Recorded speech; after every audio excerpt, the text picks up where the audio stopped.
How serious is whooping cough? Whooping cough can be a very serious infection, most especially in young children under the age of 2.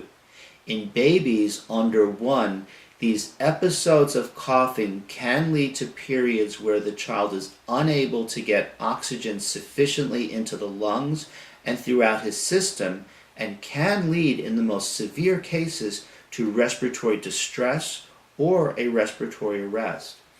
Older children will get prolonged periods of coughing that are quite distressing, which will be uncomfortable, which will make the child have difficulty breathing, and may take several months to totally clear.